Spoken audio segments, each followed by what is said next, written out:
पिछले एपिसोड में हमने देखा था कि जुयान और बाकी उस मिस्टीरियस रेल्म के अंदर पहुंच गए होते हैं, जहां आने के बाद उन्हें डाओ जोंग नाम के एक वॉरियर की बॉडी दिखाई देती है, जो कि आज से 6000 साल पहले ही मर चुका था और उसने दो मॉन्स्टर को कैद करके भी रखा होता है, एक को चांद के अंदर तो दूसरे को जमीन के अंदर। तब डाओ जोंग की बॉडी खत्म होने लगती है और उसकी रिंग जुयान के पास आ जाती है, जिसे लेकर तो वो खुद भी हैरान था कि आखिर ये अंगूठी ने मुझे ही कैसे सिलेक्ट किया। जिसके बाद यहाँ से ये एपिसोड शुरू होता है। तो इस एपिसोड की शुरुआत में हम जुयान को देखते हैं, जो उस अंगूठी को ही देख रहा होता है। उसे तो समझ ही नहीं आ रहा था कि इस अंगूठी की पावर देखते ही देखते इतनी ज्यादा कैसे बढ़ते जा रही है। थोड़ा थोड़ा टाइम बीतता है और इस अंगूठी की पावर्स बढ़ना शुरू हो जाती है, और अगर इसी अंगूठी को मैं अपने रीइंकार्नेशन बाउल के अंदर डाल दूं तो हो सकता है इसकी मदद से मुझे एक बहुत ही ज्यादा पावरफुल पिल मिल जाए, जिस वजह से मैं अपना ब्रेक थ्रू भी कर जाऊंगा। और मेरे पास वो ब्लड ड्रॉप तो पहले से ही है, मैं उन सभी को मिला दूंगा तो एक बहुत ही ज्यादा पावरफुल पिल बनकर तैयार हो सकता है, जो पिल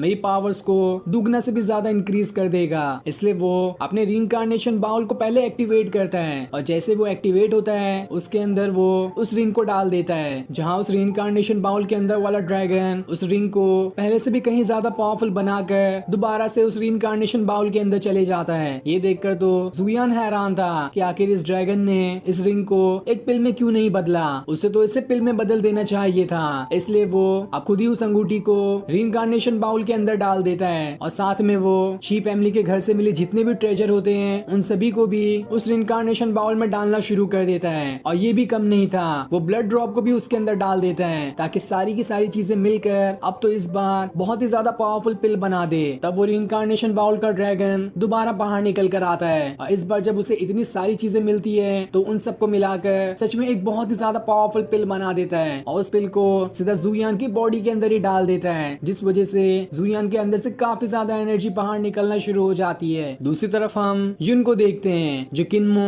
और उसके फादर को लेकर जुयान के पास ही आ रहा होता है। उसने उन दोनों को भड़का दिया था कि मैंने जुयान को लिन के साथ देखा है और दोनों न जाने एक साथ में क्या कर रहे होंगे, इसलिए मैं ये सारी चीजें आपको आपकी आंखों से दिखाने के लिए यहाँ पर लेकर आ रहा हूँ, क्योंकि आपको तो मेरी बातों पे उतनी जल्दी भरोसा भी नहीं होता है। और जैसे ही वो उस घर के पास आता है जिस घर के अंदर अभी जुयान है, उसके अंदर से अजीब अजीब आवाजें आने लगती है, क्योंकि घर के अंदर से जब जुयान की पावर्स बढ़ रही थी तो वो दर्द से चिल्ला रहा होता है, लेकिन उसी आवाज को युन कुछ और ही समझ लेता है और सभी से कहता है देखो अंदर से कैसी कैसी आवाजें आ रही है। इसलिए किन्मू और बाकी सभी उस घर के अंदर जाते हैं, लेकिन उन्हें वहाँ पर कोई भी दिखाई नहीं देता। ये देखकर तो सभी हैरान थे कि आखिर जुयान चला कहाँ पर गया। तभी उन्हें सीक्रेट कमरे के अंदर से दोबारा से आवाज आने लगती है, इसलिए युन कहता है समझ गया, लेन और जुयान दोनों उसी सीक्रेट कमरे के अंदर घुसे होंगे, अभी मैं इसे खोलता हूँ। जिसके बाद वो उस कमरे का दरवाजा खोलता है और अपने फादर से कहता है ये चीज तो सिर्फ बड़े लोग ही देख सकते हैं, इसलिए आप ही पहले देखो कि अंदर क्या हो रहा है। लेकिन जब किन्मो और उसके फादर की नजर अंदर पड़ती है तो उनकी आंखें खुली की खुली ही रह जाती है, क्योंकि अंदर जुयान ने अपनी कल्टीवेशन करके खुद का ब्रेक थ्रू कर लिया था और उसके अंदर से काफी ज्यादा पावर्स बाहर निकल रही होती है, जिस चीज को देखकर किन्मो और उसके फादर को तो यकीन भी नहीं होता कि जुयान ने इतनी जल्दी अपना ब्रेक थ्रू कर लिया। वहीं युन जब इस चीज को देखता है तो वो भी दंग रह जाता है। उसे तो लग रहा था कि यहाँ पर लिन को होना चाहिए था, लेकिन अचानक से सारी चीजें बदल कैसे गई और ये जुयान यहाँ पर बैठकर कल्टीवेशन कैसे करने लग गया। तब जुयान अपने अंदर अंदर हंसते हुए कहता है ये युन तो बड़ा ही बदमाश हो चुका है, लगता है इसे सबक सिखाना पड़ेगा। तब जुयान किन्मो के फादर से कहता है अरे आप यहाँ पर आ गए, मुझे माफ कर देना, मैं अपनी कल्टीवेशन में इतना बदध्यान हो गया था कि मैंने आपके ऊपर ध्यान ही नहीं दिया कि आप मेरे पीछे ही आकर खड़े हैं। इस पर किन्मो के फादर कहते हैं अरे नहीं नहीं ऐसी कोई बात नहीं है, तुम अपना कल्टीवेशन जारी रख सकते हो, गलती तो मेरी ही थी, मैं किस गधे की बातों में आकर यहाँ पर आकर तुम्हें डिस्टर्ब करने लग गया। तब जुयान किन्मो के फादर को और भड़काते हुए कहता है मैं तो अभी यहाँ पर दोबारा से अपना ब्रेक थ्रू करने वाला था, लेकिन इस युन ने आकर सारी चीजों पे पानी फेर दिया, अगर वो आकर मुझे डिस्टर्ब ना किया होता तो मैं एक और अपना ब्रेक थ्रू कर चुका होता। लेकिन युन तो बहुत बदमाश है, जो सुनकर किन्मो के फादर का तो खून खौल जाता है और वो युन के पास आकर कहते हैं आखिर तुम्हारी हिम्मत कैसे हुई जुयान को परेशान करने की, तुम जानते भी हो ब्रेक थ्रू करना कितना मुश्किल होता है, अगर तुम यहाँ पर परेशान करने उसे नहीं आए होते तो वो अपना एक और ब्रेक थ्रू कर चुका होता। तुम्हारे जैसे नालायक लोग तो ब्रेक थ्रू को समझ भी नहीं पाते और दूसरे को परेशान करने के लिए आ जाते हैं, आज तो मैं तुम्हें बहुत मारूंगा। लेकिन युन कह रहा होता है फादर मुझे माफ कर देना, मैं आपको यकीन दिला सकता हूँ कि लिन यहाँ पर मौजूद थी, मैं उसे यहीं पर ढूंढता हूँ, वो इधर ही कहीं छुपी होगी। लेकिन किन्मो के फादर तो बहुत ज्यादा गुस्सा हो चुके थे, वो एक कीले लगे हुए बेड को लेकर आ जाते हैं ताकि उसी से युन की धुलाई कर सके, लेकिन युन वहाँ से भाग जाता है और पूरे कमरे के अंदर लिन को ढूंढना शुरू कर देता है। वो बेवकूफ यहाँ तक के पॉट के अंदर भी लिन को ढूंढ रहा होता है कि कहीं वो पॉट के अंदर तो नहीं घुस गई, लेकिन उसे कहीं पे भी लिन नहीं दिखाई देती। तभी उसे लिन का जूता दिखाई दे जाता है जो कि बेड के नीचे था। ये देखकर वो खुशी हो रहा होता है कि अब तो जुयान को फंसा देगा कि तभी एक कुत्ता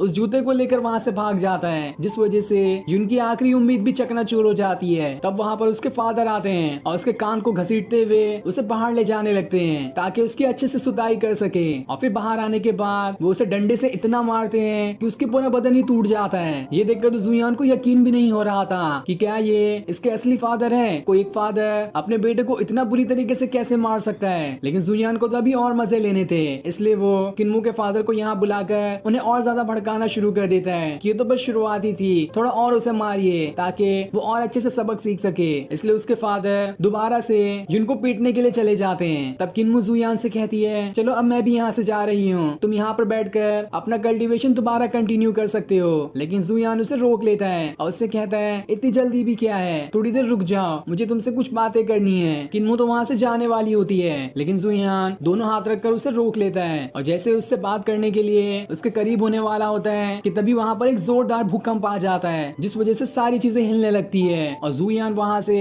दूर जाकर गिर जाता है। जहाँ वो ये देखकर इतना गुस्सा था कि जब भी मैं किन्मू के करीब आता हूँ अचानक से कोई ना कोई चीज हो जाती है। इस बार तो देखो भूकंप ही आ गया अचानक में, और जब वो बाहर जाकर देखता है कि किस वजह से भूकंप आया तो उसकी आंखें खुली की खुली ही रह जाती है, क्योंकि पूरा चांद लाल कलर में बदल चुका था। चारों तरफ एकदम भयंकर नजारा होता है, पूरा आसमान बिल्कुल लाल कलर में बदल चुका था, उसके अंदर से बिजलियां निकल रही होती है। ये देखकर तो आसपास के लोग भी एकदम दंग रह जाते हैं कि आखिर अचानक से चांद और आसमान को क्या हो गया। उन्हें तो चांद में क्रैक्स भी पड़ते हुए दिखाई दे रहे थे, जिसके थोड़ी देर बाद ही चांद पूरी तरह से टूट जाता है और उसके अंदर से वही मॉन्स्टर बाहर निकल कर आता है जिसे 6000 साल पहले डाओजोंग ने कैद करके रखा था। और वो उस मिस्टीरियस रेल्म के अंदर से रियल वर्ल्ड में आकर पहुंच गया होता है, जहां आने के बाद वो गुस्से में कहता है 6000 साल से मैं कैद था, लेकिन आज मैं आजाद हो चुका हूँ। जिसके बाद वो अपने ऊपर लगी सारी जंजीरों को तोड़ देता है और चारों तरफ आग बरसाना शुरू कर देता है, जिसमें काफी सारे लोग भी मारे जाते हैं। वो कहता है मैं इस 6000 सालों से शांत रहने का बदला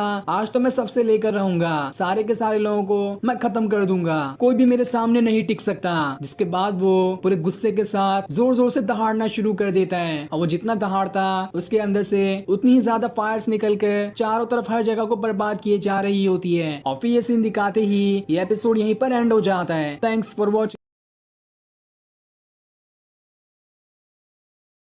पिछले एपिसोड में हमने देखा था कि जुयान उस ब्लड ड्रॉप और शी फैमिली के घर से मिले जितने भी ट्रेजर होते हैं उन सभी को अपने रीइंकार्नेशन बाउल के अंदर डाल देता है, जिस वजह से उसके रीइंकार्नेशन बाउल का ड्रैगन उसे एक स्पिरिट पिल देता है और वो पिल खाने के बाद जुयान अपना ब्रेक थ्रू कर जाता है। लेकिन तब उसे चांद फटते हुए दिखाई देता है, क्योंकि उसके अंदर से वही मॉन्स्टर बाहर निकल कर आ रहा था जो कि उस मिस्टीरियस रेल्म के अंदर होता है। और वो मॉन्स्टर यहाँ पर आने के बाद चारों तरफ तबाही मचाना शुरू कर देता है, जिसके बाद यहाँ से ये एपिसोड शुरू होता है। तो इस एपिसोड की शुरुआत में वो मॉन्स्टर कह रहा होता है पिछले 6000 साल से मैं कैद था, लेकिन आज मैं बाहर निकल कर आ चुका हूँ और पिछले 6000 सालों से मैं बहुत ज्यादा भूखा हूँ, इसलिए मैं सारे लोगों को मार कर खा जाऊंगा। वहीं जुयान उस मॉन्स्टर को देखकर काफी ज्यादा परेशान हो गया होता है कि ये तो उस मिस्टीरियस रेल्म से भाग निकला, अब तो यहाँ पे ये बहुत ज्यादा तबाही कर देगा। तब उसके सामने फैंग आता है जो उससे कहता है तुम्हें टेंशन लेने की जरूरत नहीं है, यहाँ पर कोई आने वाला है जो इस मॉन्स्टर को खत्म कर देगा और इसे कैद करके यहाँ से लेकर चला जाएगा। वही वो मॉन्स्टर अब भी चारों तरफ बिल्कुल तबाही मचा रहा होता है और उसे रोकने वाला भी कोई नहीं था। तभी आसमान के अंदर से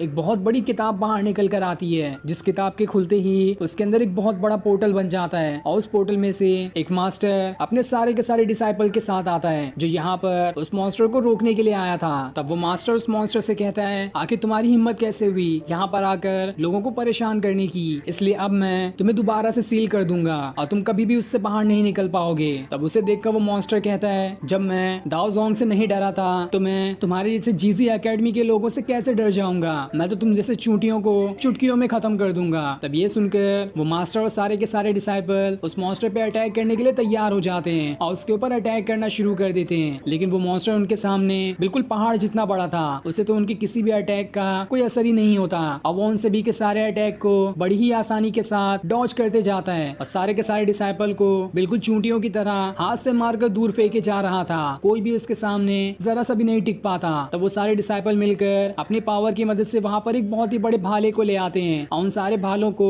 लगातार एक साथ उस मॉन्स्टर के ऊपर अटैक करने के लिए भेज देते हैं। तब जाकर उस मॉन्स्टर को थोड़ी सी चोट लगती है, लेकिन इस चीज से तो वो और ज्यादा गुस्सा हो चुका था और वो अपनी पूरी पावर्स का इस्तेमाल करते हुए सारे के सारे डिसाइपल को वहां से मारकर दूर फेंके जा रहा होता है। कोई भी उसके सामने नहीं टिक पा रहा था। तब वो मास्टर अपनी पावर्स को एक्टिवेट करता है और काफी खतरनाक लेजर अटैक करते हुए उसे उस मॉन्स्टर के आर पार कर देता है, जिस वजह से उस मॉन्स्टर को काफी ज्यादा तकलीफ हो रही थी। पर इस चीज से वो पहले से भी ज्यादा गुस्सा हो गया होता है और इस बार वो इतना जोर से चिल्लाता है कि सारी जगह बिल्कुल टूटना शुरू हो जाती है। जिसके बाद वो अपने फायर का इस्तेमाल करते हुए जीजी एकेडमी के सारे डिसाइपल को वहां से उड़ाकर दूर फेंक देता है। वो मास्टर अपना फॉर्मेशन बनाते हुए उसके अटैक से बचने की कोशिश करता, लेकिन इसका भी कोई फायदा नहीं होता। वो मॉन्स्टर उस फॉर्मेशन को भी तोड़ देता है, जिस वजह से उस मास्टर को काफी ज्यादा चोट लग जाती है। मास्टर सारे डिसाइपल को वहां से रिटर्न आ जाने कहता है, इसलिए सारे लोग रिटर्न आने लगते हैं ताकि उस मॉन्स्टर से बचकर यहाँ से निकल सके। लेकिन मास्टर वहां से जाने के लिए तैयार नहीं था। वो अपने आखिरी दम तक के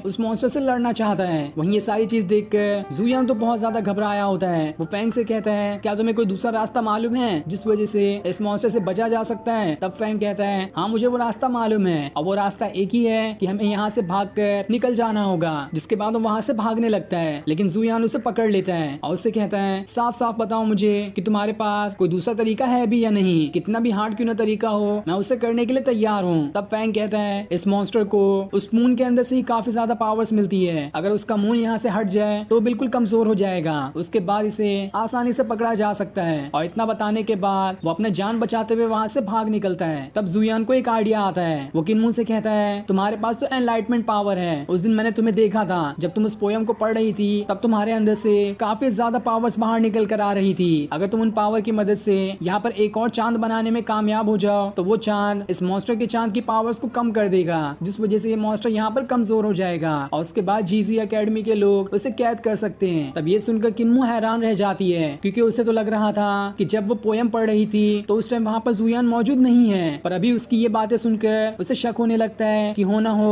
उस पोयम को लिखने वाला जुयान ही हो सकता है। जिसके बाद जुयान उससे कहता है, मुझे तुम्हारे ऊपर पूरा भरोसा है कि तुम अपनी एनलाइटमेंट पावर की मदद से इस मॉन्स्टर की पावर्स को कम कर दोगी, इसलिए अपनी एनलाइटमेंट पावर का इस्तेमाल करो। तब ये सुनकर किन्मू अपनी एनलाइटमेंट पावर का इस्तेमाल करना शुरू कर देती है, जिस वजह से उसके अंदर से काफी ज्यादा ऑरा बाहर निकलता है और वो ऑरा उसे वहाँ से हवा में उड़ाना शुरू कर देता है। वही वो मास्टर और उसके बचे हुए डिसाइपल अब भी उस मॉन्स्टर से लड़ने की कोशिश कर रहे होते हैं ताकि उस मॉन्स्टर का खेल खत्म कर सके। लेकिन वो मॉन्स्टर उन पे अभी तक के काफी ज्यादा भारी पड़ रहा था, क्योंकि अब तो उनकी तादाद भी कम हो चुकी है और वो मॉन्स्टर अभी तक पूरे जोश में होता है, क्योंकि उसे सारी पावर्स तो उसकी चांद से मिल रही थी, जो चांद काफी ज्यादा पावरफुल होकर वहीं पर खड़ा होता है। वहीं वो मास्टर और उसके डिसाइपल अपना सेक्रीफाइस करने के लिए तैयार होते हैं ताकि खुद मरकर उस मॉन्स्टर को खत्म कर सके। तब वो मॉन्स्टर उनसे कहता है, अगर तुम्हारी यही ख्वाहिश है तो चलो मैं इसे पूरा ही कर देता हूँ। जिसके बाद वो उस किताब के ऊपर ही अटैक कर देता है, जिस किताब के जरिए जीजी एकेडमी के लोग यहाँ पर आए थे ताकि वो किताब ही खत्म हो जाए और उसके बाद तो ये लोग यहाँ से कहीं पर भी नहीं जा पाएंगे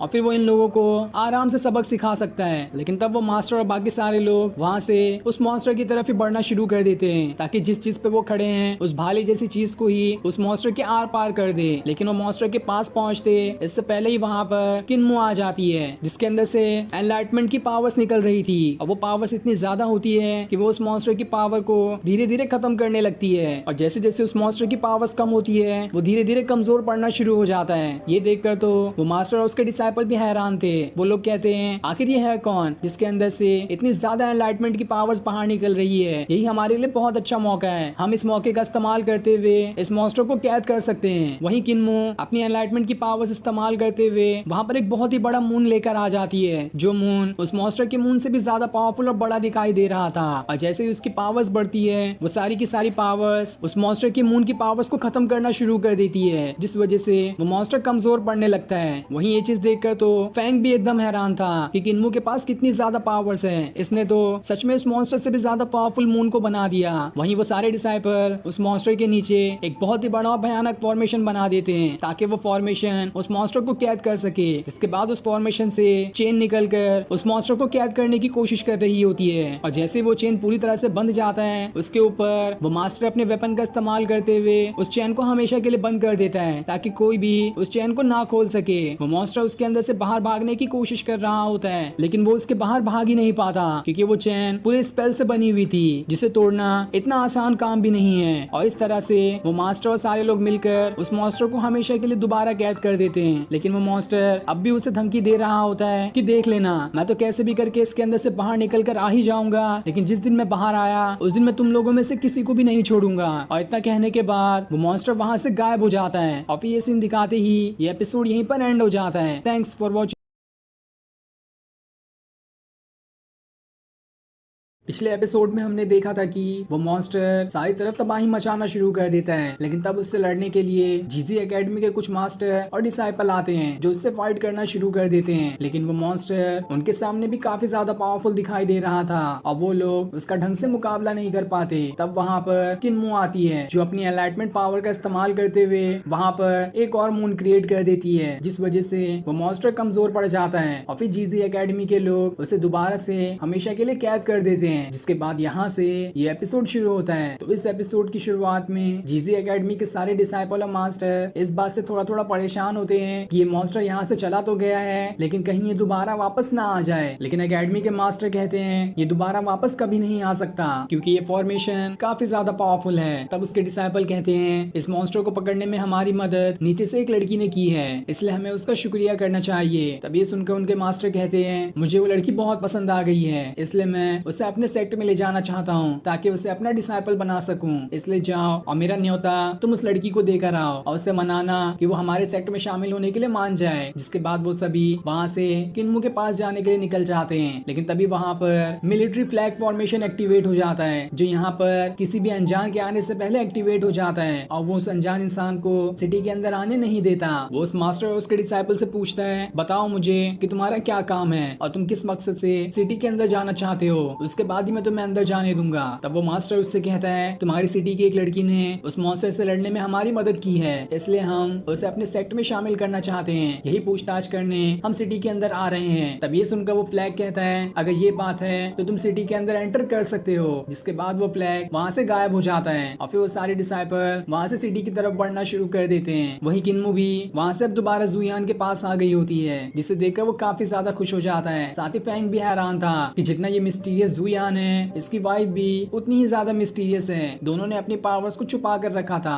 तब जुयान किन्मो के पास आकर कहता है मिलो इस हीरोइन से जिसने इस सिटी को बचा लिया। तब ये सुनकर किन्मो उससे कहती है अरे ऐसी कोई बात नहीं है, बल्कि तुमने ही मेरा हौसला बढ़ाया ताकि मैं उस मॉन्स्टर से फाइट कर सकूं। लेकिन अब मुझे तुम ये बताओ कि तुमने मुझे पहले क्यों नहीं बताया था कि वो पोयम तुमने ही लिखी थी। तब जुयान उससे कहता है उस टाइम मैंने अपनी पावर्स छुपा कर रखी थी और मेरे पास उतनी पावर्स भी नहीं थी जिसकी मदद से मैं इतने अच्छे पोयम लिख सकूं। अगर तब मैं सबके सामने आ गया होता तो कोई भी इस बात पे यकीन नहीं करता कि उस पोयम को मैंने लिखा है, इसलिए उस टाइम मैंने अपनी पहचान छुपा कर रखी ताकि किसी को ना मालूम हो सके कि वो पोयम मेरे हाथों से लिखी गई है। ये सुनकर किन्मो तो काफी ज्यादा खुश हो जाती है और जुयान से माफी मांगने लगती है कि मैंने तुम्हें पहले काफी कमजोर समझा था, लेकिन वो मैं गलत थी, इसलिए मुझे माफ कर दो। तभी वहाँ पर जीजी एकेडमी के सारे डिसाइपल आना शुरू हो जाते हैं ताकि वो किन्मो को लेकर यहाँ से जा सके। और वहाँ आने के बाद वो किन्मो से कहते हैं हमारे मास्टर को तुम्हारा टैलेंट काफी ज्यादा पसंद आया है, इसलिए वो तुम्हें अपना डिसाइपल बनाना चाहते हैं, तो तुम्हें हमारे साथ चलना होगा। तुम्हें इस लूजर जुयान की टेंशन लेने की कोई जरूरत नहीं है, वहाँ जाने से पहले ही हम तुम दोनों का डिवोर्स करवा देंगे क्योंकि ये जुयान इतना कमजोर होकर हमारे साथ नहीं जा सकता और इतना दूर जब तुम दोनों रहोगे तो एक साथ रहकर भी क्या फायदा।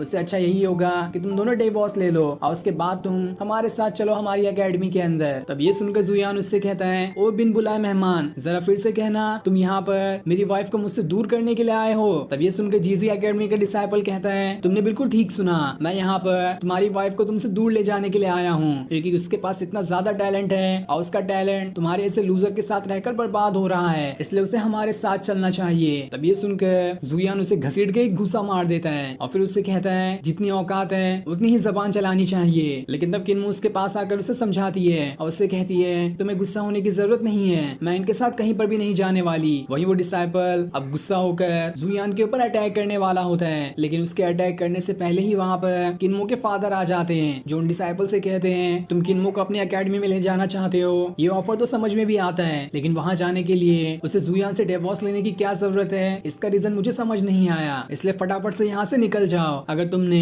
दोबारा कुछ कहने की कोशिश की तो मुझसे बुरा कोई भी नहीं होगा। तब उन डिसाइपल का लीडर भी किन्मो के फादर से वही चीज कह रहा होता है कि वहाँ पर अच्छे लोग को ही रखा जाता है, लेकिन जुयान तो बिल्कुल एक वेस्ट है, वो वहाँ पर जाकर क्या करेगा, इसलिए दोनों का डिवोर्स कर देना चाहिए। जीजी एकेडमी में काफी अच्छे डिसाइपल्स हैं, किन्मो उनसे किसी से शादी कर सकती है। तब ये सुनकर जुयान उससे कहता है अगर तुमने एक और वर्ड एक्स्ट्रा कहने की कोशिश की तो मैं तुम्हारे साथ साथ तुम्हारी पूरी एकेडमी को ही खत्म कर दूंगा। तब वो लीडर कहता है एक लूजर होकर इतना कॉन्फिडेंट है तुम्हारे अंदर, ये तो अच्छी बात नहीं है, हम चाहें तो बस 1 मिनट के अंदर तुम्हारा सारा कॉन्फिडेंट खत्म कर सकते हैं। जिस पर जुयान कहता है तो ठीक है, मैं तुम सभी को चैलेंज करता हूँ, अगर मैंने तुम लोगों को मिट्टी दी खुशबू नहीं सूंघा दी तो मेरा नाम भी जुयान नहीं, इसलिए जिसके अंदर भी हिम्मत है वो सामने आए मुझसे फाइट करने के लिए। तब ये देखकर दूसरा डिसाइपल कहता है अभी तो तुम हमसे काफी ज्यादा कमजोर हो, तब भी तुम हमें चैलेंज करना चाहते हो, देखते हैं कि कौन जीत पाता है। तब ये सुनकर जुयान वहाँ पे अपने रीइंकार्नेशन बाउल को समन कर लेता है और उसकी मदद से एकदम जल्दी से अपना ब्रेक थ्रू कर जाता है। ये देखकर तो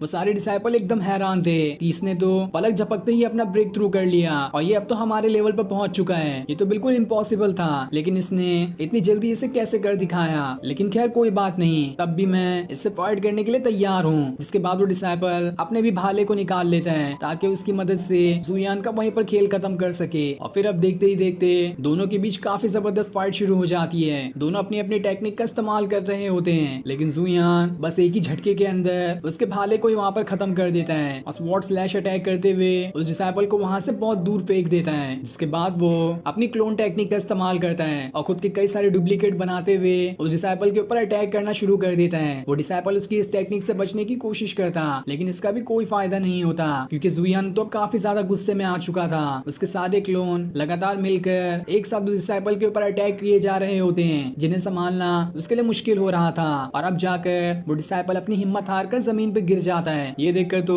किन्मो के फादर भी एकदम हैरान रह जाते हैं। वहीं दूर खड़े होकर यून और फैंग भी ये फाइट देख रहे होते हैं, जिन्हें भी समझ नहीं आता कि इतनी जल्दी जुयान ने जीजी एकेडमी के डिसाइपल को हरा दिया, वो तो सच में कमाल का है। तब जुयान उस डिसाइपल के सर पे पैर रख देता है और उससे मिट्टी की खुशबू सूंघाते हुए कहता है क्या हुआ, मजा नहीं आ रहा। जिसके बाद वो उस लीडर से कहता है क्या कहा था मैंने, मैं अपने वादे से कभी नहीं हटता, अगर तुम्हारे किसी और डिसाइपल के अंदर भी हिम्मत है तो आ जाए, मैं उससे भी लड़ने के लिए तैयार हूँ और उससे भी मिट्टी की खुशबू सूंघा दूंगा। ये देखकर तो वो लीडर एकदम ज्यादा गुस्सा हो जाता है और उसका तो मन कर रहा था कि वो अभी जुयान के पास जाकर उससे ही फाइट करके वहाँ पर उसका खेल खत्म कर दे। जिस पर जुयान भी कहता है मैं तो तुम्हारा ही इंतजार कर रहा हूँ, मैं देखना चाहता हूँ कि तुम्हारे अंदर कितनी पावर्स है, अगर तुम्हारे अंदर हिम्मत है तो आओ मुझसे फाइट करके दिखाओ, आज ही पता चल जाएगा कि जीजी एकेडमी के डिसाइपल में कितनी पावर्स है और मेरे अंदर कितनी पावर्स है। और उसके इतना कहते ही ये एपिसोड यहीं पर एंड हो जाता है। Thanks for watching.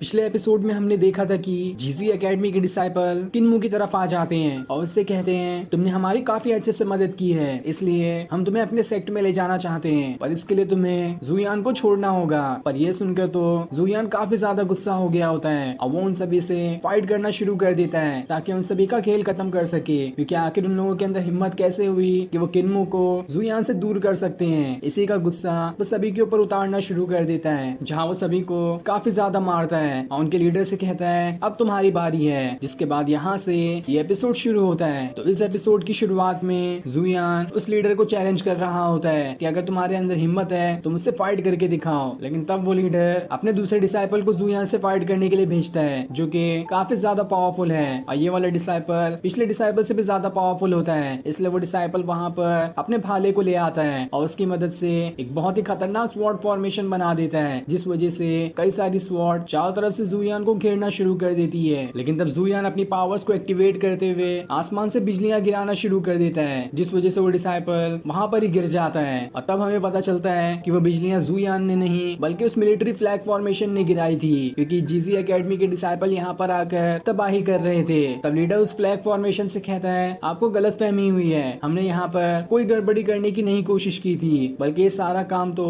जुयान की वजह से हुआ है, उसी ने हमें उकसाया और फाइट करने पर मजबूर मजबूर किया। हम तो शांति से किन्मो को यहाँ से ले जाना चाहते थे, इसलिए सजा हमें नहीं बल्कि इस जुयान को मिलनी चाहिए। इसलिए चाहे कुछ भी हो जाए मैं जुयान से तो उसका बदला लेकर ही रहूंगा। लेकिन तब किन्मो के फादर उससे कहते हैं, आखिर तुम्हारी हिम्मत कैसे हुई जुयान के ऊपर गलत इल्जाम लगाने की? मानता हूँ कि उसकी पावर अभी तुमसे कम है, लेकिन इसका मतलब ये नहीं कि तुम उसके ऊपर कोई भी इल्जाम लगा दोगे। वहीं उस फ्लैग फॉर्मेशन को अब भी यकीन नहीं होता है कि जुयान ऐसा कर सकता है, इसलिए वो उन सभी को धमकाना शुरू कर देता है कि भाग जाओ यहाँ से, वरना तुम लोगों के लिए अच्छा नहीं होगा। तब वो डिसाइपल जुयान को गुस्सा दिलाते जाता है कि अगर तुम्हारे अंदर हिम्मत है तो तुम मुझसे चैलेंज करके दिखाओगे, और इतना गुस्सा दिलाने के बाद वो वहाँ से जाना शुरू कर देता है। तब ये देखकर जुयान उससे कहता है, मैं तुम्हें चैलेंज करता हूँ और मैं तुम्हारा खेल यहीं पर फाइट करके खत्म कर दूंगा। लेकिन यहाँ पर जुयान ने गलती कर दी थी उससे चैलेंज करके। इसी चीज का फायदा उठाते हुए वो डिसाइपल फ्लैग फॉर्मेशन से कहता है, देखा आपने कि फाइट करने के लिए कौन पहले आगे आता है? पिछली बार भी सारी की सारी गलती जुयान की ही थी, इसलिए आप हमें जुयान से फाइट करने का मौका दें। साथ ही आपने हमारे ऊपर अटैक करके हमारी थोड़ी पावर्स भी कमजोर कर दी है, इसलिए आपको हमें पहले थोड़ी पावर्स देनी होगी ताकि इसकी मदद से हम जुयान को यहाँ पर अच्छे से हरा सके।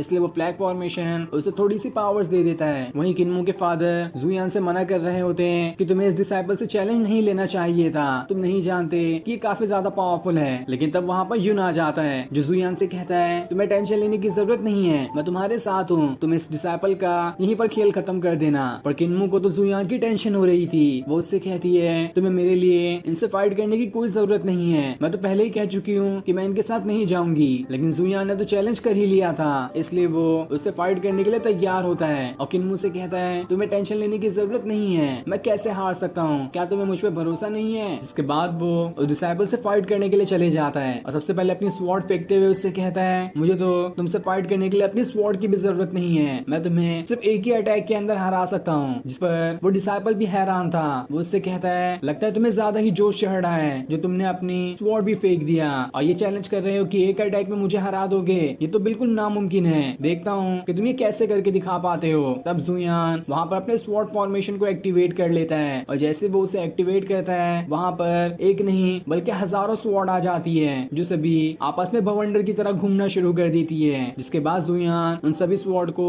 अपने कंट्रोल में लेने लगता है ताकि इसकी मदद से उस डिसाइपल के ऊपर अटैक कर सके। ये देखकर तो वो डिसाइपल भी एकदम घबरा चुका था, इसलिए वो वहाँ पर अपना एक फॉर्मेशन बनाना शुरू कर देता है जिस फॉर्मेशन की मदद से वो जुयान के इस अटैक को रोकेगा। तब थोड़ी देर में उसका फॉर्मेशन भी बनके तैयार हो जाता है। जिसके बाद जुयान का ये अटैक उस स्वॉर्ड फॉर्मेशन में लगता है, लेकिन फॉर्मेशन की वजह से जुयान ने वहाँ पर अपनी निर्वाणा स्वॉर्ड को भी समन कर लिया था, इसलिए वो वहाँ पर स्वॉर्ड आते हुए उसके फॉर्मेशन को ही तोड़कर जमीन के अंदर घुसना शुरू कर देती है। और इस चीज से वहाँ पर इतना ज्यादा धमाका हुआ था, इस चीज को वो डिसाइपल बर्दाश्त ही नहीं कर पाता और वो वहीं पर गिर जाता है जहाँ वो खुद से कह रहा होता है, इस जुयान ने तो सच में एक ही अटैक के अंदर मुझे हरा दिया, इसका तो कोई जवाब ही नहीं। वहीं डिसाइपल का लीडर ये देखकर काफी ज्यादा परेशान था, उसे तो समझ ही नहीं आता कि आखिर ये जुयान इतना ज्यादा पावरफुल कैसे बन गया, आखिर इसने इस स्वॉर्ड फॉर्मेशन को बना भी कैसे लिया, ये तो अच्छे अच्छे कल्टीवेटर नहीं बना पाते हैं, तो जुयान इसे बनाने में कामयाब कैसे हुआ। तब जुयान उससे कहता है, क्या कहा था मैंने एक ही अटैक के अंदर तुम्हारे डिसाइपल को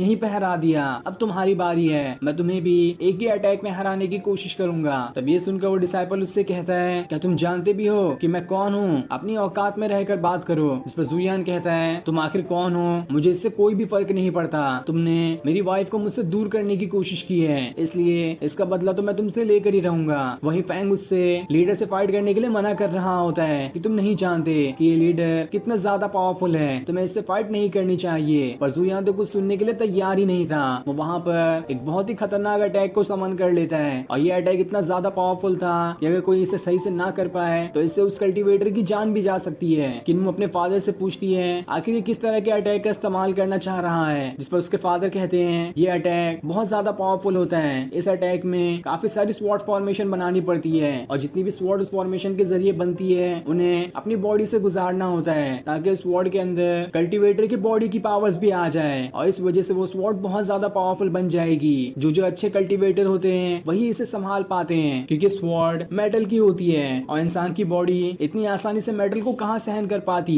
और इस फॉर्मेशन बनाने के टाइम अगर कुछ भी गड़बड़ी हुई तो जो कल्टीवेटर इसे कल्टीवेट कर रहा है वो दूसरे पे क्या अटैक करेगा, ये फॉर्मेशन उसी की जान ले सकता है। मुझे तो यकीन नहीं हो रहा कि जुयान इतना खतरनाक फॉर्मेशन कैसे खुद पर बना सकता है। जो सुनकर तो किन्मो और ज्यादा परेशान हो जाती है है। वो उससे चिल्लाते हुए कह रही होती है तुम्हें ये अटैक करने की जरूरत नहीं है, क्योंकि अगर तुम्हें कुछ हो गया तो मैं तो खुद को कभी माफ नहीं कर पाऊंगी। वहीं युन भी ये चीज देखकर एकदम हैरान था। वो जुयान से कह रहा होता है मुझे माफ कर देना, मैंने तुम्हें काफी गलत समझा कि तुम कमजोर हो, लेकिन आज मुझे तुम्हारी ये चीज देखकर पता चल गया कि तुम मेरी बहन को कितना पसंद करते हो और उसके लिए तुम अपनी जान भी देने के लिए तैयार हो। जिसके बाद जुयान अपनी सारी स्वॉर्ड को और ज्यादा पावरफुल बनाकर उसे लीडर की तरफ लेकर बढ़ना शुरू कर देता है ताकि लीडर का यहाँ पर खेल खत्म कर सके। और फिर वो उसके पास आकर कहता है देख लेना आज तो मैं तुम्हारा खेल यहीं पर खत्म कर दूंगा। लेकिन उसकी बॉडी ने धीरे धीरे जवाब देना शुरू कर दिया था, क्योंकि इतनी खतरनाक फॉर्मेशन को संभालना इतना आसान काम नहीं है। ये देखकर वहाँ पर किन्मू अपनी एनलाइटमेंट पावर के साथ आ जाती है और जुयान को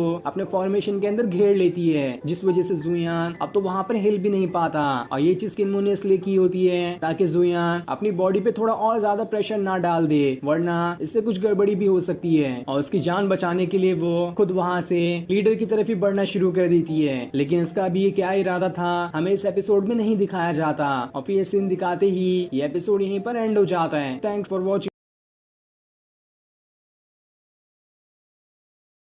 पिछले एपिसोड में हमने देखा था कि जुयान उस लीडर और वहाँ पे जितने भी डिसाइबल मौजूद होते हैं उन सभी को चैलेंज कर देता है कि मैं तुम सभी को हरा दूंगा, लेकिन चाहे कुछ भी हो जाए मैं तुम लोगों को किन्मू को यहाँ से ले जाने नहीं दूंगा। जिसके बाद वो अपनी पावर्स का इस्तेमाल करते हुए सारे डिसाइबल से फाइट करना शुरू कर देता है। और अभी वो इतना ज्यादा गुस्से में था कि उसके सामने कोई भी नहीं टिक पाता और वो बड़ी ही आसानी के साथ सारे के सारे डिसाइबल का वहाँ पर खेल खत्म किए जा रहा होता है। जिसके बाद वो उस लीडर को भी चैलेंज करता है कि अगर तुम्हारे अंदर हिम्मत है तो तुम मुझसे फाइट करके दिखाओ। और उस लीडर से लड़ने के लिए वो एक बहुत ही खतरनाक टेक्निक का इस्तेमाल कर लेता है, जिस वजह से उसकी जान भी जा सकती है। लेकिन ये चीज किन्मू को देखी नहीं जाती, इसलिए वो उस टेक्निक को इस्तेमाल करने से पहले ही उसे रोक लेती है। जिसके बाद यहाँ से ये एपिसोड शुरू होता है। तो इस एपिसोड की शुरुआत में जुयान किन्मू की एनलाइटमेंट पावर की मदद से वहाँ पर घिर गया होता है और वो उसके अंदर से बाहर भी नहीं निकल पा रहा था। जिसके बाद किन्मू उस लीडर के पास जाने लगती है ताकि वो उसके सेक्ट में ज्वाइन हो सके।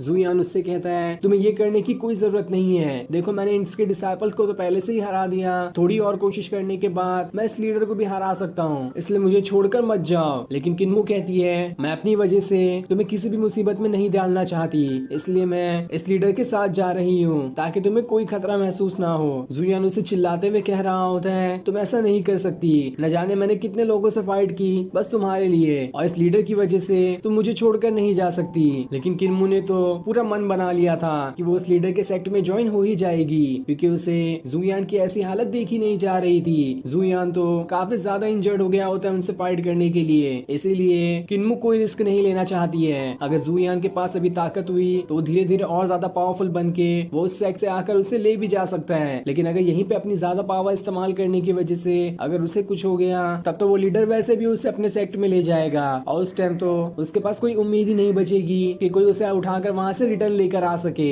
इसलिए किन्मू ने अभी लीडर के सेट में ज्वाइन होने का फैसला कर लिया है। ये देखकर तो उसके फादर भी हैरान रहते हैं, वो भी उसे मना कर रहे होते हैं कि तुम्हें कहीं पर भी जाने की जरूरत नहीं है। लेकिन किन्मू उनसे कहती है मुझे माफ कर देना, मैंने पहले ही अपना मन बना लिया है, इसलिए मैं वहाँ पर जाकर ही रहूंगी। जिसके बाद वो वहाँ से उस लीडर के पास आती है और उससे कहती है मैं तुम्हारे साथ चलने के लिए तैयार हूँ, लेकिन आज के बाद से तुमने मेरे फादर या फिर जुयान को कुछ भी कहने की कोशिश की तो मुझसे बुरा कोई भी नहीं होगा। इस पर वो लीडर कहता है इन्हें दोबारा मैं कहूंगा क्या, क्योंकि मैं इनकी शक्ल दोबारा देखने कभी नहीं आऊंगा, ना ही यहाँ पर आऊंगा और ना ही इनसे कुछ कहूंगा। जिसके बाद वो वहाँ पर अपना टेलीपोर्ट होने वाला फॉर्मेशन बनाने लगता है ताकि उसके ऊपर खड़े होकर किन्मू यहाँ से सीधा उसके सेक्ट में जा सके। जुयान तो अब भी उसे चिल्लाते हुए रोक रहा होता है कि बस थोड़ी सी और कोशिश करने के बाद मैं इस लीडर को हरा दूंगा, इसलिए मुझे छोड़कर मत जाओ। लेकिन किन्मू तो बस उससे ये कह रही होती है मुझे माफ कर देना, मैं तुम्हारा इंतजार करूंगी। और इतना कहने के बाद वो वहाँ से गायब हो जाती है। जिसके जाते ही जुयान की आंखों से आंसू निकल आते हैं। जिसके जाते हुए वो लीडर जुयान से कहता है दुनिया में कमजोर लोगों की यही हालत होती है, अगर तुम पावरफुल होते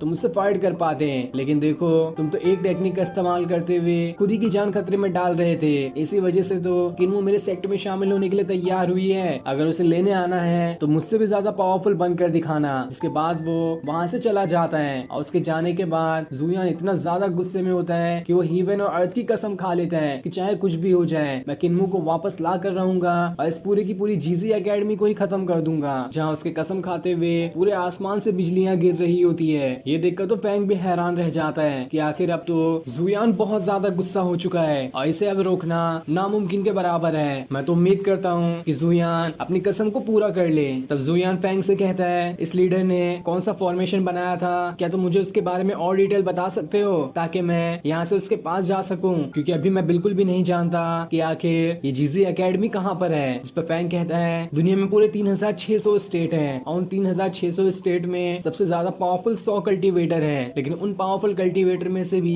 सिर्फ 9 ऐसे लोग हैं जो उस तरह का फॉर्मेशन बना सकते हैं जैसा कि उस लीडर ने बनाया था। तुम बस इतना समझ लो कि वो लीडर तुम्हारे सामने बहुत ज्यादा पावरफुल है और अगर अभी तुम उसका मुकाबला करने गए तो ये तुम्हारी सबसे बड़ी भूल होगी। किन्मू का तुम्हें छोड़कर जाना भी नाकाम रहेगा और तुम्हारी जान भी खतरे में आ सकती है। इसलिए मेरी सलाह मानो कि पहले थोड़ा खुद को पावरफुल बनाओ और जब तुम एक बार पावरफुल बन ही जाओगे तब तुम आसानी से उस लीडर का मुकाबला कर पाओगे। तब जुयान खुद से कहता है, चाहे कुछ भी हो जाए मैं पावरफुल बनकर उस लीडर से अपना बदला लेकर ही रहूंगा और उससे किन्मू को भी बचाकर वापस लेकर आऊंगा। जिसके बाद फैंग वहाँ से चला जाता है और उसके जाने के बाद जुयान किन्मू के फादर के पास आता है और उनसे कहता है, मैं इस सिटी छोड़कर जा रहा हूँ क्योंकि अगर जब तक मैं यहाँ पर रहूंगा तब तक मैं अपनी पावर्स को उतना ज्यादा नहीं बढ़ा पाऊंगा, इसलिए मुझे पावरफुल बनने के लिए इस सिटी को छोड़ना पड़ेगा। जिस पर किन्मू के फादर भी कहते हैं, हाँ ये बहुत अच्छा विचार है, यहाँ पर रहकर तुम अपनी पावर को बिल्कुल लिमिट में ही बढ़ा सकते हो और जब तुम बाहर की दुनिया देखोगे तो हो सकता है कि वहाँ पर नए नए लोगों से मिलो और उसकी मदद से तुम्हारी पावर्स भी और अच्छे से बढ़ सकती है। तब यून जुयान से कहता है, मुझे माफ कर देना, मैंने तुम्हें बहुत परेशान करने की कोशिश की, इसके लिए तो मैं खुद को ही नहीं माफ कर पाऊंगा। इस पर जुयान कहता है, अरे हम तो फैमिली हैं, तुम्हें टेंशन लेने की कोई जरूरत नहीं है, मैंने तो तुम्हें पहले ही माफ कर दिया था कि तुम जो भी कर रहे हो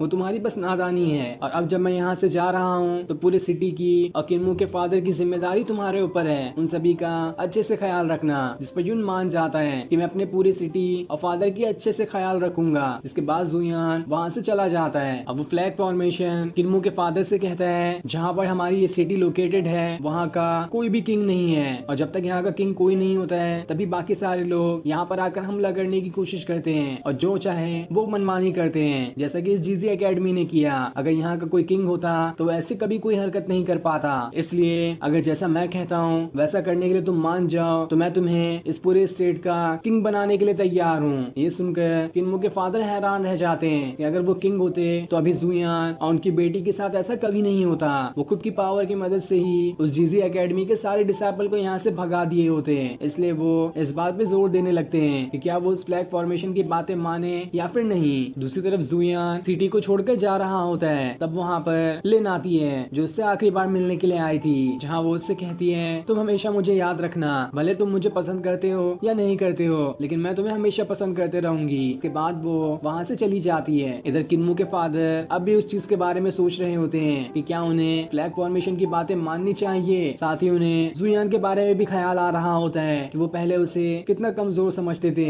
लेकिन जुयान ने हमेशा इस सिटी और अपनी फैमिली की शान बढ़ाने की कोशिश की है, वो कितना अच्छा इंसान है। लेकिन जैसे ही वो अपने कमरे के अंदर आते हैं उन्हें वहाँ पर उनका सारा का सारा ट्रेजर खाली दिखाई देता है क्योंकि सभी को जुयान ने जाते जाते चुरा लिया था। ये देखकर तो किन्मू के फादर एकदम गुस्सा हो जाते हैं कि आखिर जुयान ने अपनी हरकत नहीं छोड़ी, वो यहाँ से चला तो गया लेकिन सारा का सारा ट्रेजर उठा कर लेके चला गया। इधर जुयान आगे बढ़ रहा होता है जहाँ वो खुद से कहता है, अब मेरी जिंदगी का नया सफर शुरू होने वाला है, चाहे कुछ भी हो जाए मैं उस लीडर को हरा कर किन्मू को वापस ला कर ही रहूंगा। और फिर उसके इतना कहते ही ये एपिसोड यहीं पर एंड हो जाता है। Thanks for watching.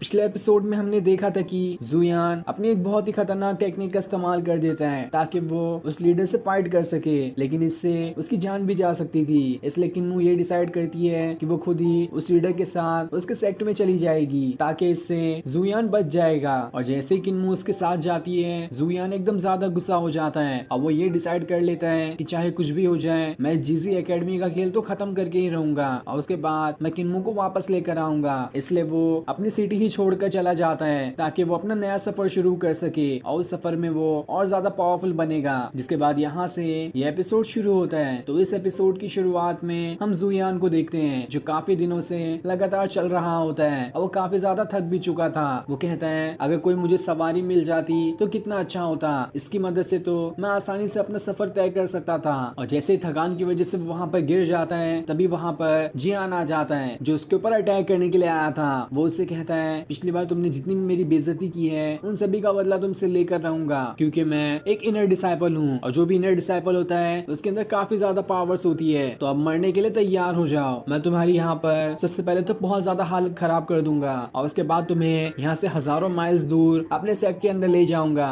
ताकि वहाँ के एल्डर तुम्हें अच्छे से सजा दे सकेंगे। तब जुयान उससे कहता है हजारों माइल्स दूर, इतनी आसानी से हम वहाँ पर कैसे पहुँचेंगे, क्या तुम्हारे पास कोई सवारी है? तब जियान वहाँ पर सीटी बजाता है और जैसे सीटी बजाता है वहाँ पर उसका बीस्ट आ जाता है जो उसे कितनी भी दूर तक के सफर करवा सकता है। ये देखकर तो जुयान एकदम खुश हो जाता है कि अरे वाह, ऐसे ही किसी सवारी का तो मैं इंतजार कर रहा था ताकि इसकी मदद से मैं अपना आसानी से सफर पूरा कर सकूं। लेकिन मुझे तो इस बीस्ट को कंट्रोल करना आता ही नहीं है, मैं इसके ऊपर बैठ भी जाऊंगा तब भी ये मुझे ठीक से जहां मैं जाना चाहता हूं वहां पर नहीं लेकर जाएगा। तब जियान उससे कहता है अगर तुम मेरी फाइट से बचना चाहते हो तो यहीं पर सरेंडर कर दो, मैं तुम्हारी जान बख्श दूंगा और आराम से तुम्हें अपने सेक्ट में ले जाऊंगा। लेकिन जुयान उससे कहता है मुझे सरेंडर करना इतना आसान काम नहीं है, मैं तुमसे फाइट करूंगा। ये सुनकर तो अब जियान भी उससे फाइट करने के लिए तैयार हो जाता है, जहाँ देखते ही देखते दोनों के बीच काफी जबरदस्त फाइट शुरू हो जाती है। दोनों अपनी पावर्स का इस्तेमाल करते हुए एक दूसरे से फाइट किए जा रहे होते हैं। लेकिन यहाँ पर जुयान का तो अलग ही प्लान था, वो जानबूझ के ये चाहता है कि खुद को सरेंडर कर दे। जिसके बाद जियान उसे अपने बीस्ट पर बिठाकर यहाँ से बहुत दूर ले जाएगा और उस बीस्ट पर बैठकर उसका काफी ज्यादा सफर आसानी से तय हो सकता है, क्योंकि उसे छीन कर तो वो बीस्ट कोई फायदा ही नहीं है, क्योंकि उसे कंट्रोल करना आता ही नहीं है। अगर जियान खुद ही उसे उठाकर अपनी बीस्ट पर बैठाए हुए यहाँ से दूर ले जा सकता है तो इसमें तो जुयान का ही फायदा होगा। हजारों माइल्स का सफर वो आसानी से तय कर सकता है, इसलिए वो वहाँ पर अपनी हार मान लेता है। अब ये देखकर जियान उससे कहता है क्या कहा था मैंने तुमसे, इनर डिसाइपल के पास बहुत ज्यादा पावर्स होती है और उनके सामने जल्दी कोई भी नहीं टिक पाता,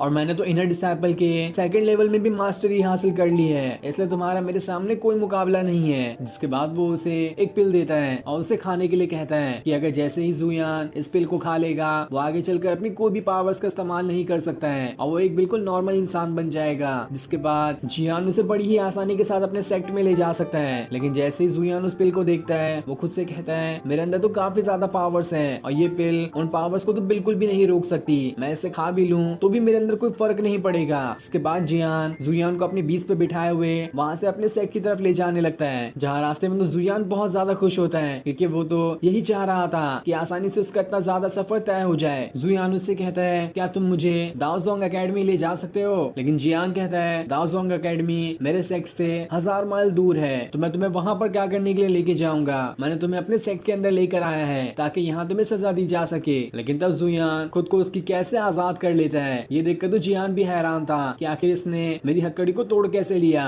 जुयान उससे कहता है तुम्हारी पिल मेरा कुछ नहीं बिगाड़ सकती, कोई भी ऐसी पिल बनी ही नहीं है जो मेरी पावर्स को रोक सके। मैं यहाँ पर तुमसे फाइट करूंगा और तुम्हें खत्म करने के बाद तुम्हारे बीस्ट को भी यहाँ से ले जाऊंगा ताकि उसे कंट्रोल करके अपना सफर पूरा कर सकूं। ये सुनकर तो जियान एकदम ज्यादा गुस्सा हो जाता है। वो उससे कहता है मेरे साथ धोखेबाजी करके तुमने बहुत बड़ी गलती कर दी है, इसलिए अब मरने के लिए तैयार हो जाओ। जिसके बाद वो अपनी पावर्स को एक्टिवेट करना शुरू कर देता है, इसलिए जुयान भी अपनी स्वॉर्ड निकाल लेता है और वो एक ही सेकंड के अंदर जियान का वहाँ पर खेल खत्म कर देता है। जहाँ मरने से पहले जियान बस उससे ये कह रहा होता है कि अगर तुमने मुझे मार दिया तो मेरा बड़ा भाई तुम्हें नहीं छोड़ेगा। लेकिन जुयान को तो इससे कोई फर्क नहीं पड़ रहा था, वो तब भी उस जियान का वहीं पर खेल खत्म कर देता है। जिसके बाद वो उस बीस्ट को लेकर बाजार में आ जाता है और उससे कहता है जिसको भी ये बीस्ट चाहिए वो मुझसे खरीद सकता है, बस इसकी कीमत 1000 सोने के सिक्के देने होंगे, क्योंकि जुयान समझ चुका है कि उसे इस बीस्ट को कंट्रोल करने में काफी परेशानी हो सकती है, इसलिए अच्छा यही होगा कि इस बीस्ट को बेच दिया जाए और उसके बदले जो पैसे आएंगे उससे वो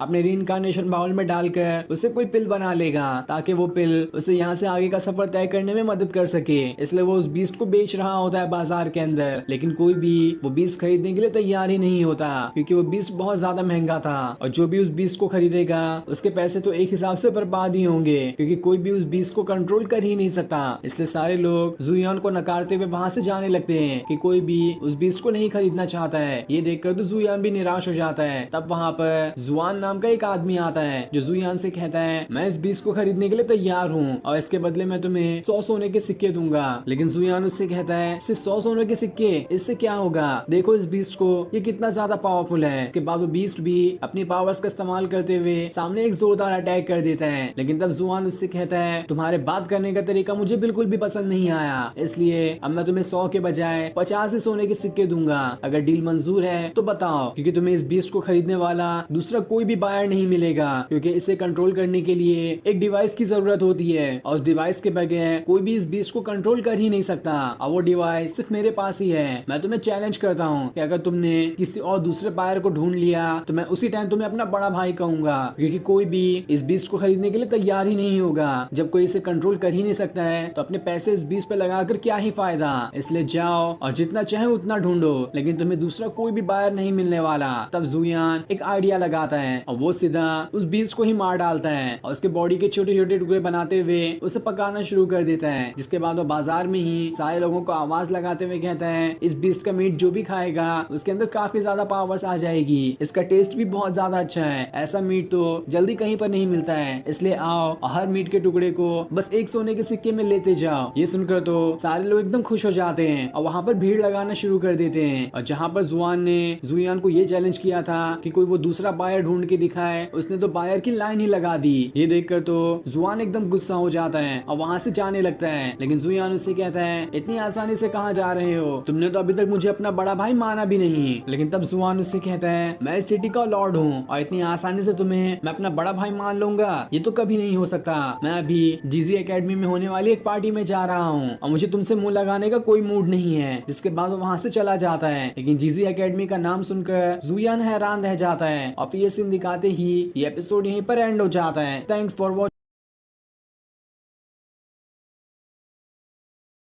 पिछले एपिसोड में हमने देखा था कि जुयान अपनी सिटी से बाहर निकल गया होता है। तब उसे रास्ते में जियान दिखाई देता है जो उससे फाइट करना शुरू कर देता है और वो उसे वहां से अपने सेक्ट में ले जाना चाहता था। लेकिन जुयान उससे ही फाइट करते हुए उसका खेल वहीं पर खत्म कर देता है। साथ ही उसका बीस्ट भी चुरा लेता है इस उम्मीद में कि वो उसकी मदद से यहाँ से जीजी एकेडमी जा सकता है। लेकिन उसे उस बीस्ट को कंट्रोल करना आता ही नहीं है, इसलिए वो उस बीस्ट को ही मारकर उसका मीट सारे गाँव वालों को खिला देता है ताकि उससे उसके पैसे मिल जाए। जिसके बाद यहाँ से एपिसोड शुरू होता है। तो इस एपिसोड की शुरुआत में जुआन वहाँ से जा रहा होता है, इसलिए जुयान जल्दी से उसके पास आता है और उससे कहता है क्या तुम जीजी एकेडमी जा रहे हो, मुझे भी वहाँ पर ले चलो। जिस पर जुयान कहता है तुम्हारे जैसे लोगों का वहाँ पर कोई काम नहीं है, इसलिए चाहे कुछ भी हो जाए मैं तुम्हें वहाँ पर नहीं लेकर जाऊंगा। तब जुयान उससे कहता है तुम तो शायद मुझसे हार ही चुके हो, तब भी मुझ पे क्या कर रहे हो, रुको अभी मजा चखाता हूँ तुम्हें। जिसके बाद वो भरी बाजार के बीच में चिल्लाते हुए ये कहना शुरू कर देता है कि देखो इस सिटी के लॉर्ड ही मेरी शर्त हारने के बाद भी उसे मान नहीं रहे हैं। इन्होंने कहा था कि अगर मैं इस बीज को बेच दूं तो ये मुझे अपना बड़ा भाई कहेंगे, लेकिन देखो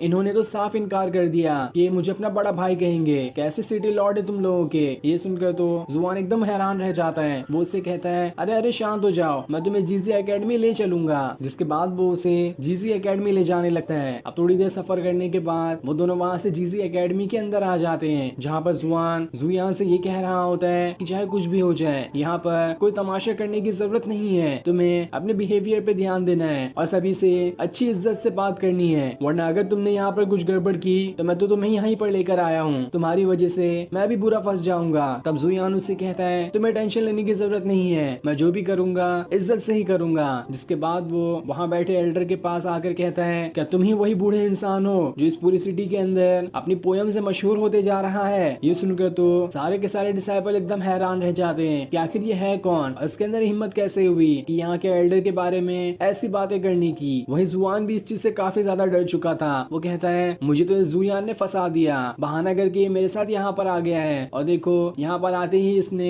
एल्डर की बुराई कर दी। अब तो मैं फंस गया यहाँ पर, मुझे कैसे भी करके रास्ता निकालते हुए यहाँ से भागना पड़ेगा। वही जुयान उस एल्डर से कह रहा होता है तुम और तुम्हारी पूरी की पूरी एकेडमी एक नंबर की धोखेबाज है, जो चीज तुम्हें आती ही नहीं उसी का बहाना करते हुए हर जगह फेमस फेमस होते जा रहे हो। तुमने यहाँ पर डिसाइपल से पोयम लिखवाए जबकि तुम्हें खुद ही अच्छे से पोयम लिखना नहीं आता। इस पर एल्डर कहता है आखिर तुम हो कौन और तुम्हारी हिम्मत कैसे हुई यहाँ पर आकर मेरी बेइज्जती करने की। इस पर जुयान कहता है मैं कौन हूँ इससे कोई फर्क नहीं पड़ता, बस जो मैं कह रहा हूँ वो सुनो। तुम और तुम्हारी पूरी एकेडमी बिल्कुल धोखेबाज है, इसलिए अब टाइम आ चुका है तुम्हारी एकेडमी को सबक सिखाने का और साथ ही तुम्हें तुम्हारी औकात भी दिखाने का, क्योंकि तुम्हारे पास कुछ भी नहीं है। वहीं बाकी सारे डिसाइपल ये सब देखकर हैरान हो रहे होते हैं कि आखिर ये जुयान है कौन, इसने तो यहाँ पर आकर एल्डर की ही बुराई कर दी। इसे कोई इज्जत नहीं है कि अपने बड़े से कैसे बात की जाती है। ये तो ऐसे कह रहा है जैसे ये खुद ही कोई मास्टर हो पोयम लिखने में। तब जुयान उस एल्डर से कहता है मैं तुम्हें चैलेंज करता हूँ कि अगर तुम मुझसे पहले और मुझसे भी अच्छी पोयम लिख कर दिखा दो तो मैं मान जाऊंगा कि तुम यहाँ पर डिसाइपल को पोयम सिखाने के लायक हो, और अगर तुमने वो नहीं कर दिखाया तो तुम्हें मुझे अपना टीचर मानना पड़ेगा और आज से तुम मेरे डिसाइपल होगे और मैं तुम्हारा टीचर होऊंगा। जो सुनकर तो वो एल्डर भी एकदम हैरान था, उसे तो समझ ही नहीं आ रहा होता है कि आखिर ये जुयान ऐसी बड़ी बड़ी बातें कैसे कर रहा है। लेकिन तब भी वो उससे कहता है मैंने बहुत लोगों को देखा है जो जल्द से जल्द फेमस होना चाहते हैं, लेकिन तुमने तो कुछ अलग ही रास्ता अपना लिया। तुमने मुझ जैसे एक अच्छे राइटर की बेइज्जती करी है और मुझे चैलेंज करते हुए खुद को फेमस करना चाहते हो। तो ठीक है, अगर तुम्हें मुझसे चैलेंज ही करना है तो मैं उस चैलेंज के लिए भी तैयार हूँ। वहीं दूसरे डिसाइपल ये कह रहे होते हैं कि जुयान ने तो अपनी बेइज्जती को खुद ही दावत दे दी है, शायद ये नहीं जानता कि हमारे एल्डर कितना अच्छा पोयम लिख सकते हैं और पूरे सिटी में तो ये इतने ज्यादा फेमस है, इनसे अच्छा कोई पोयम लिख ही नहीं सकता। वहीं जुयान ये सोच रहा होता है कि मैंने तो काफी सारी एंशिएंट पोयम याद की है और मुझे हर एक छोटी बड़ी चीज पे 1 सेकंड के अंदर पोयम लिखना आता है, तो देखता हूँ कि आखिर ये मुझसे कैसे जीत पाता है। दूसरी तरफ जुआन चुपचाप से बचकर यहाँ से भागने की कोशिश कर रहा होता है, लेकिन जैसे वो थोड़ी दूर आता है वो एल्डर उसे रोकते हुए कहता है तुम ही इस इंसान को यहाँ पर लेकर आए थे ना, अब तुम ही यहाँ पर बैठकर पूरा का पूरा शो देखोगे और तुम्हें ही हमें वो वर्ड देना पड़ेगा जिसके ऊपर हम दोनों को अपनी पोयम लिखनी है। ये सुनकर जुआन थोड़ा हैरान तो होता है, लेकिन तब भी वो वर्ड देने के लिए मान जाता है और वो वर्ड जो देता है वो एक पॉट होता है। वो उन दोनों से कहता है तुम दोनों को इस पॉट के ऊपर ही एक पोयम लिखनी है, जो जल्दी लिखेगा वो जीत जाएगा। तब एल्डर अपने डिसाइपल से कहता है जाओ मेरे लिए पेन और पेपर लेकर आओ, मैं अभी इसके ऊपर एक पोयम लिखकर दिखाता हूँ। जिस पर जुयान कहता है तुम्हें पेन और पेपर की जरूरत है तो समझ लो कि तुम बस हार ही गए। जिसके बाद वो हवा में ही पोयम लिखना शुरू कर देता है और ये उसी पॉट के ऊपर पोयम लिख रहा था जो कि काफी ज्यादा बढ़िया होती है, जो देखकर तो सारे के सारे लोग एकदम हैरान रह जा रहे थे। उन्हें तो समझ ही नहीं आ रहा होता है कि आखिर कोई इतनी जल्दी और इतनी फास्ट इतनी अच्छी पोयम कैसे लिख सकता है। इसके लिए तो हजारों सालों की प्रैक्टिस चाहिए ताकि उसे हर चीज के बारे में पोयम याद हो। लेकिन तब भी इतनी छोटी उम्र में इस जुयान ने कैसे इतनी जल्दी इस चीज के ऊपर पोयम लिख दिया। तब जुयान उस एल्डर से कहता है क्या हुआ, मेरी पोयम सुनकर अपनी ही पोयम भूल गए क्या? चलो चलो लिखो, मैं भी देखता हूँ कि तुम किस तरह से पोयम लिख सकते हो, और अगर तुम पोयम नहीं लिख सकते तो आज से मैं तुम्हारा टीचर हूँ और तुम्हें तुम्हारी एकेडमी के साथ साथ तुम्हारी औकात भी दिखा दूंगा कि तुम लोग कैसे इंसान हो। लेकिन तब दूसरे डिसाइपल जुयान से कह रहे होते हैं कि ये जुआन तो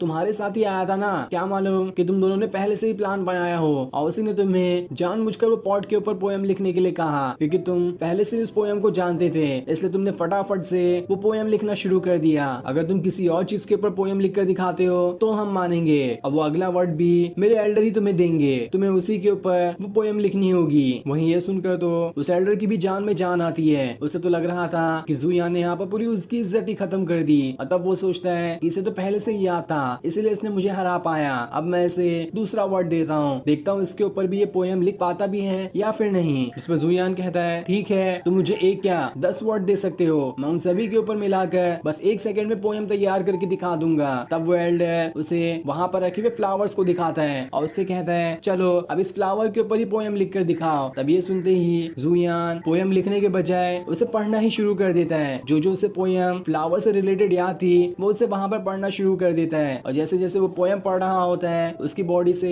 काफी ज्यादा ऑरा बाहर निकल रहा था। ये देखकर तो आसपास के सारे डिसाइपल एकदम हैरान रह जाते हैं कि आखिर ये पोयम तो पिछली बार वाली से भी अच्छी है। इसे सुनकर तो हम सबका दिल एकदम ज्यादा खुश हो रहा है। वहीं एल्डर तो बस पागल हुए जा रहा था कि आखिर ये जुयान है कौन, इसने तो इस फ्लावर के ऊपर भी बस 1 सेकंड के अंदर ही पोयम लिख दी, वो भी पिछली बार से भी अच्छी। वहीं जुयान किन्मू को याद करते हुए वो पोयम गा रहा होता है, जिस वजह से उसकी पावर्स काफी ज्यादा बाहर आ जाती है और उसी का एक डुप्लीकेट उसके पीछे आकर खड़ा हो जाता है। ये देखकर तो वो एल्डर बस पगला सा गया था, उसे तो समझ ही नहीं आ रहा होता है कि आखिर ये क्या हो रहा है यहाँ पर। जिसके बाद वो वहीं पर बेहोश हो जाता है और फिर ये सीन दिखाते ही ये एपिसोड यहीं पर एंड हो जाता है। Thanks for watching. पिछले एपिसोड में हमने देखा था कि जुयान जुआन के साथ जिजी एकेडमी के अंदर आता है, जहाँ पर एक एल्डर सारे के सारे डिसाइपल को पोयम लिखना सिखा रहा होता है। तब जुयान उस एल्डर को ही चैलेंज कर देता है कि अगर तुमने मुझसे अच्छी पोयम लिख के दिखा दिया तो आज से तुम मेरे मास्टर होगे, लेकिन अगर मैंने तुमसे अच्छा दिखाया तो तुम्हें मुझे अपना मास्टर मानना पड़ेगा। जिसके बाद वो इतनी अच्छी पोयम लिख कर दिखाता है कि सारे के सारे लोग एकदम हैरान रह जाते हैं। किसी को तो यकीन ही नहीं हो रहा था कि एल्डर से भी अच्छी पोयम ये जुयान कैसे लिख सकता है। जिसके बाद यहाँ से ये एपिसोड शुरू होता है। तो इस एपिसोड की शुरुआत में वो एल्डर खुद से कह रहा होता है, पिछले कई सालों से मैं खुद को एक एक्सपर्ट मानता था, लेकिन मैं नहीं जानता था कि मैं सबसे ज्यादा गलत हूँ। मैं खुद को यही सोचते रहता था कि मुझे हराने वाला कोई है ही नहीं, लेकिन देखो आज तुमने मुझे मेरे सामने आकर मुझे हरा दिया। तब जुयान उससे कहता है, अगर तुम इसी बात को लेकर बैठे रहोगे कि तुम्हें हराने वाला कोई नहीं है और उसी बात पे घमंड करते रहोगे तो तुम कभी प्रोग्रेस नहीं कर पाओगे और तुम वहीं पे रह जाओगे। इसलिए तुम्हें ये सारी चीजें छोड़कर खुद की पावर्स और पोएम लिखने के तरीके को अच्छा करना होगा।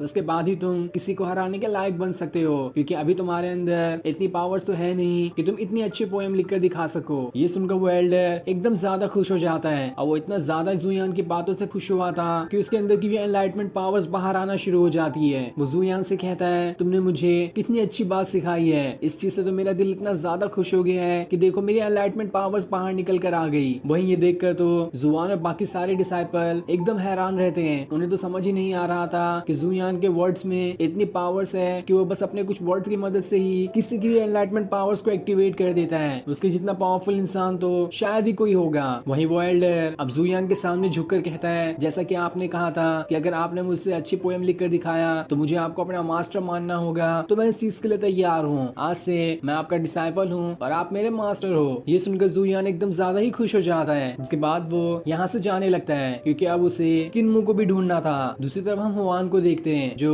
दाओजोंग सेक के एल्डर के साथ खड़ी होती है। तब जुयान की ऐसी पावर्स देखकर दाओजोंग सेक का भी एल्डर कहता है, इसके पास तो काफी सारी पावर्स है, इसने तो बस कुछ वर्ड की मदद से ही इसकी एनलाइटमेंट पावर्स को एक्टिवेट कर दिया। तब हुआन उसे बताती है, जुयान के पास सिर्फ यही नहीं और भी काफी सारी चीजें हैं। इसके पास तो वो अंगूठी भी है जो दाओजोंग के पास थी और पिछले हजारों सालों में कोई भी उस अंगूठी को नहीं ढूंढ पाया था, लेकिन उस अंगूठी ने खुद ही जुयान को सिलेक्ट किया और अब उसी के पास है। ये सुनकर तो वो एल्डर एकदम हैरान रह जाता है कि आखिर जिस अंगूठी को कई सारे लोग ढूंढ रहे हैं उसने खुद ही जुयान को कैसे चुन लिया। इसलिए वो वहाँ से खुद ही जुयान के पास जाने के लिए निकल जाता है ताकि देख सके कि जुयान के पास सच में वो अंगूठी है भी या नहीं। दूसरी तरफ जुयान जुआन से कह रहा होता है, मैं तो यहाँ से दाओजोंग सेक्ट में ज्वाइन होने के लिए जा रहा हूँ। ये सुनकर तो जुआन भी एकदम हैरान था। वो उससे कहता है, क्या तुम मुझे भी अपने साथ ले जाओगे, क्योंकि दाओजोंग सेक्ट तो बहुत ज्यादा पावरफुल है और मुझे भी वहाँ पर जाकर ज्वाइन होना है। तुम तो मेरे अच्छे दोस्त हो ना, इसलिए मुझे भी वहाँ पर ले चलो। ये सुनकर जुयान खुद में सोचने लगता है कि आखिर दाओजोंग सेक्ट का नाम सुनकर ये इतना ज्यादा क्यों खुश हो गया, लेकिन इसने मुझसे शर्त हारने के बाद भी मुझे अभी तक अपना बड़ा भाई नहीं कहा है, इसलिए मुझे कुछ और तरीका अपनाना होगा ताकि मैं इसे अच्छे से लूट सकूं। उसके बाद अगर मेरा मन हुआ तो ही मैं इसे दाओजोंग सेक्ट में लेके चले जाऊंगा। इसलिए वो उससे कहता है, क्या तुम्हें हमारी शर्त याद भी है कि भूल गए। ये सुनकर तो